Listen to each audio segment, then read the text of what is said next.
সবচেয়ে বেশি গুনাহ আমাদের নজরে। প্রত্যেক মানুষ যখন চোখ দিয়ে গুনাহ করে, এই মোবাইলে নারী দেখে, ছবি দেখে, উলঙ্গ দৃশ্য দেখে, হারাম নাজায়েজ ছবি দেখে, রাস্তায় দেখে বেপর্দা বেহায়া নারী দেখে, নিজের আত্মীয় স্বজনের থেকে হোক আর রাস্তার মহিলা হোক, প্রত্যেক মানুষের চোখে যা দেখে হারাম, তা অন্তরে আইসা জমা হয়। আর অন্তর থেকে ধীরে ধীরে পরিকল্পনা, প্ল্যান, প্রোগ্রাম বাড়াইতে বাড়াইতে বাড়াইতে বাড়াইতে একসময় লজ্জাস্থানের দ্বারাও জিনা এবং ব্যভিচারের গুনাহ হয়ে যায়। নাউযুবিল্লাহ, নাউযুবিল্লাহ, নাউযুবিল্লাহ।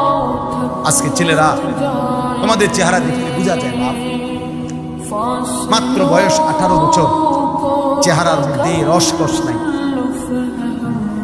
16, 18, 20 বছরের ছেলেদের সাফা ভিতরে ঢুকে গেছে। তোমাদের চুল দেখলে বোঝা যায়, তোমাদের চেহারার বিমর্ষ ভাব দেখলে বোঝা যায় গুনাহ করতে করতে তোমরা ক্লান্ত।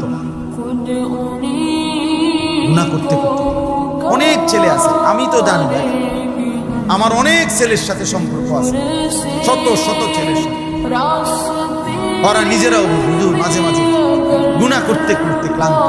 অর্থাৎ মোবাইল দেখতে দেখতে আর ভাল লাগে না, তো এমনি হাত টানা দিয়া এই মানে শুধু শুধু টানতেছে, মানে আর ভাল লাগতেছে না, কি করবো?